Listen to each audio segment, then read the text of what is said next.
एक वक्त था जब WWE यूनिवर्स सिर्फ एक ही नारा लगाती थी, फीड मी मोर। WWE को लगता था कि उनके हाथ में एक नया मोस्टर लग चुका है, लेकिन फिर अचानक से ऐसा क्या हो गया कि वही सुपरस्टार धीरे धीरे मेन इवेंट सीन से दूर हो गया। फिर एंड में जाकर उस सुपरस्टार ने WWE छोड़ दी। मैं बात कर रहा हूँ रायबैक की। आज हम जानेंगे रायबैक की पूरी कहानी, तो वीडियो को मिस मत करना।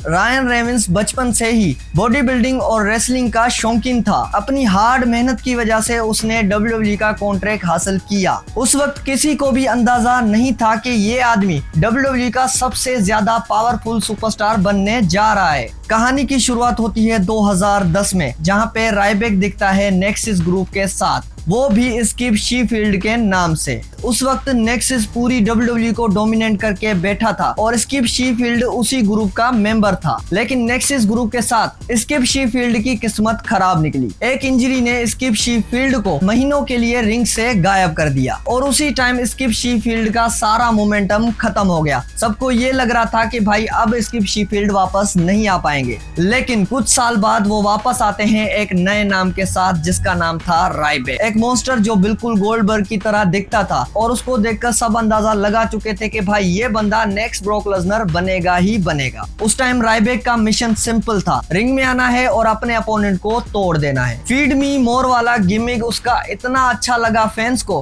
कि पूरी अरीना में सिर्फ यही गूंजता था, फीड मी मोर। ऐसे धीरे धीरे वक्त गुजरता गया और रायबैक ने अपनी जगह प्रॉपरली WWE में बना ली थी। उसकी ताकत और उसकी इंटेंसिटी देखकर कुछ फैंस ये भी कहने लगे कि ये बंदा नेक्स्ट गोल्डबर्ग या नेक्स्ट ब्रॉक लेसनर होने वाला है। और WWE ने भी उसे उस टाइम अच्छा पुश दिया था, जहां पे WWE ने रायबैक को प्रेजेंट किया था एक मॉन्स्टर के गिमिक में। और जब रायबैक की पॉपुलैरिटी पीक पर आई तो WWE ने उसको चैंपियन के आगे खड़ा कर दिया और उस टाइम चैंपियन था CM पंक। फिर CM पंक के साथ रायबैक की मल्टीपल मैचेस भी हुई थी टाइटल के लिए, लेकिन हर बार CM पंक कोई ना कोई चालाकी करके रायबैक से मैच जीत जाते थे। जहां पे फैंस की उम्मीदें बढ़ चुकी थी कि रायबैक CM पंक को हरा देगा, लेकिन ऐसा कभी हुआ ही नहीं। CM पंक हर बार रायबैक से जीतते गए और यहीं से ही रायबैक का मोमेंटम धीरे धीरे टूटने लगा। पंक के साथ राइवलरी के बाद रायबैक को वो अपॉर्चुनिटीज नहीं मिली जिसकी फैन उम्मीद लगाकर बैठे थे। बड़ी मैचेस में रायबैक की लूजेस बढ़ने लगी। जो सुपरस्टार कुछ महीने पहले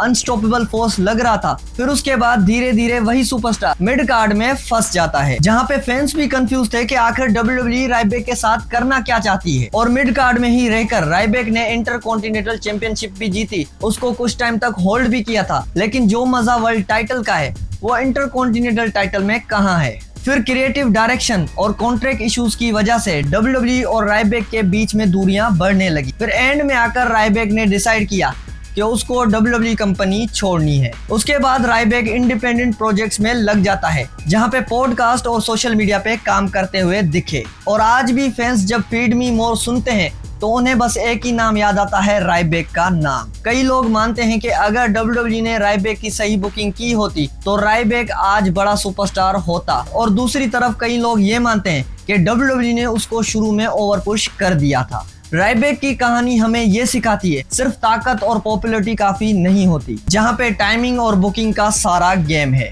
रायबैक का टाइम खराब था और WWE उसे सही बुक नहीं कर पाई। आपको क्या लगता है, अगर रायबैक अभी भी WWE में होता तो वो किस लेवल पर होता? कमेंट करके मुझे जरूर बताना।